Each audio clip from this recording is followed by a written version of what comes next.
Hello YouTube. So the Sochi Winter Olympics are just around the corner, and for those of you that have been worried about the gay rights record in Russia in the run-up to the games, well, I can tell you now that you need not fear, because the Russian president, Vladimir Putin, has said that he himself has some gay friends and that he enjoys the music of Elton John. So that's pretty much a cast iron guarantee that we're not going to have any gay people grabbed off the streets and arrested, so that's good.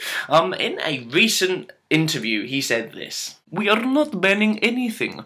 We're not grabbing anyone. We don't have any criminal penalties for these relations. Unlike many other countries in the world, you can feel relaxed and calm. But leave the children alone, please." Vladimir Putin confusing homosexuality with paedophilia there. Classic. Despite these assurances, there have been a large number of subtle ways that the international community has been giving Russia the middle finger with regards to its LGBT rights record.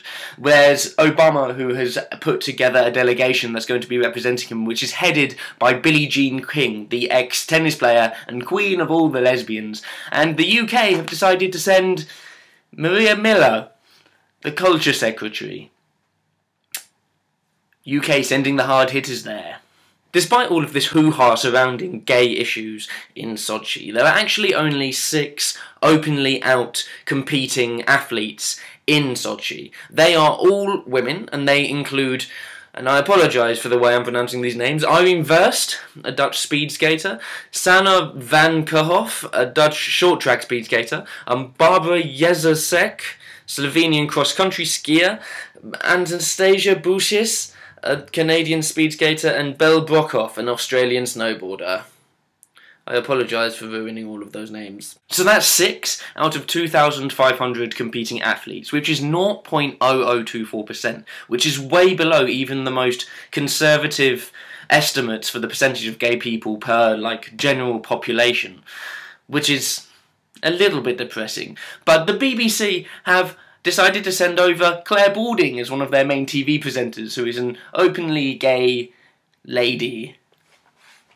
So, swings and roundabouts, eh? Aside from the gay issue, these games have also been described as the most corrupt in history, with a large number of the multi-billion-dollar contracts being awarded to friends and relatives of those high up in the Russian government. And even one BuzzFeed article claimed that Medvedev, the old president, offered a multi-billion-dollar contract to the man who used to teach him how to ski.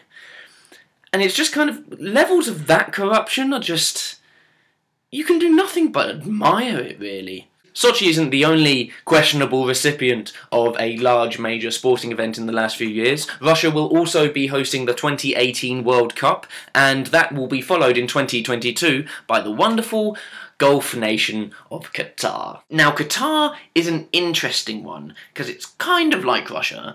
It's just much, much worse. You can go to jail for up to 5 years if you're a man who has sex with another man, and this has in the past been extended to non-Qatari nationals as well. And Qatar is also one of the very forward-thinking Gulf nations that is planning on having a test at borders so that they can stop gay people from entering their countries, which, it's just silly. What are they going to do? Show us a picture of Tom Daley or something and see how we react?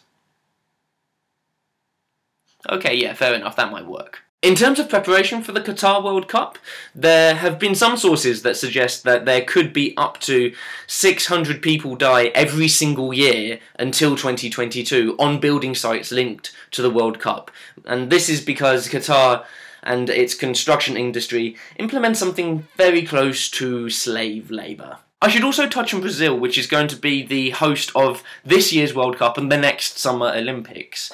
And although Brazil can seem quite sweet and fluffy compared to Russia and Qatar, there have also been a large number of protests in the country against the large amounts of public money that are going into things like stadiums and infrastructure projects, when the nation is still facing lots of very big problems regarding crime, poverty and conservation. So my question for you this week is, do you think that these countries should be awarded these kinds of large, expensive, international sporting events? On the one hand, this is sport, and I think it's always a shame when politics and sport get tied up with one another. And I genuinely don't think that there's going to be a problem with self-expression for journalists or attendees or for the athletes when the world's gaze is fixed on these host cities and host countries. Also, I genuinely think that it's a good thing that we are holding these events in a wider variety of nations now. They've been hogged by Western and developed countries for far too long, and it's good to have a little bit of variety, no? And let's be fair, would we be as aware as we are about these human rights violations if these countries were not hosting these events? Probably not. So let me know what you guys think down in the comments below. You know that I'll always be floating around there and we'll be knocking ideas off of each other's heads. Feel free to disagree with me. That's my favourite bit. If you could thumb this video, that would be helpful. And also, if you liked this, then please subscribe. I have been Rhyming with Oranges. I'll see you guys soon. Goodbye. What are they going to do? Show us a picture of Tom Daley or something and see how we react? Okay, yeah, fair enough, that might work.